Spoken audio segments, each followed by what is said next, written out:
Welcome to PoliticsNY with Skye Behind the Curtain. This is our Healthcare Power Leader edition.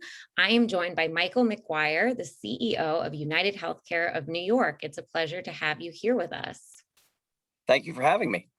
Of course. So we'd love to learn about you as the CEO of this huge organization. How did you become the CEO of UnitedHealthcare, Michael?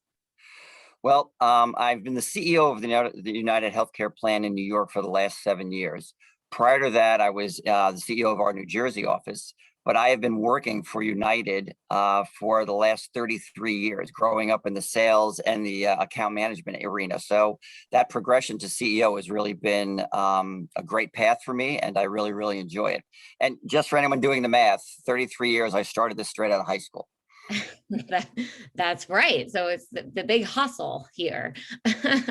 So with so much happening in healthcare, right? The pandemic, we had access to telehealth, but I feel like the pandemic really caught us up to maybe where we should have been when it comes to technological advancements.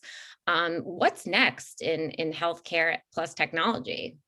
You're absolutely right. We had the telehealth capability pre-pandemic, and 3 or 4% of the folks, used it. On comes the pandemic, everyone's inside, and people access started being using telehealth both for medical visits and for behavioral health visits, and it was a great way for folks to learn how to use it, because once you use it more. So technology lifts like that are great, right? It connects people to doctors, it connects people to behavioral health specialists in an easier, more friendly format, so you can do more of it. And we've seen it take off, and the feedback on it is really, really positive. Good thing for the patients, good thing for the providers. So what comes next, right? What will we think of next? How do we make things easier for everyone moving forward?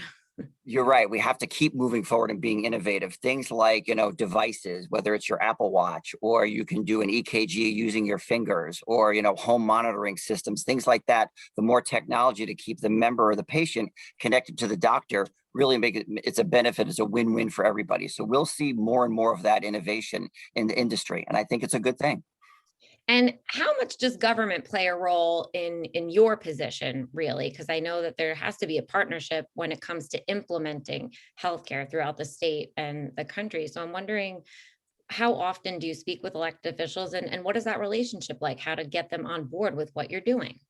So I speak to both, on the federal level, but more so in my job on the state level. So if you think of things like on the federal level, the No Surprises Act will be, put into place on January 1st, and that's where members can't be balance billed for surprises, surprise bills that they're not aware of.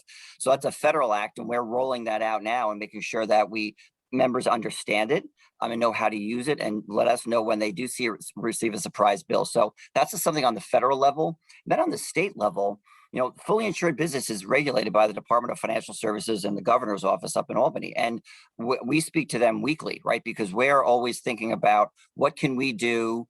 How do we protect the member? The regulators are looking out for the member, which is great. How do we build new plan designs in the market? And do they meet what the government wants us to cover and how they're set up? So there's a lot of dialogue back and forth. It's a good thing. It needs to be a collaboration, right? Because they're looking out for the best thing for the member, and so are we. So, and if they're coming up, or if the regulators are thinking about a new idea or something they want to do, we're the folks with the data, right? We understand what members do, how they access care. So working together with them, I think we'll both be better off by working together.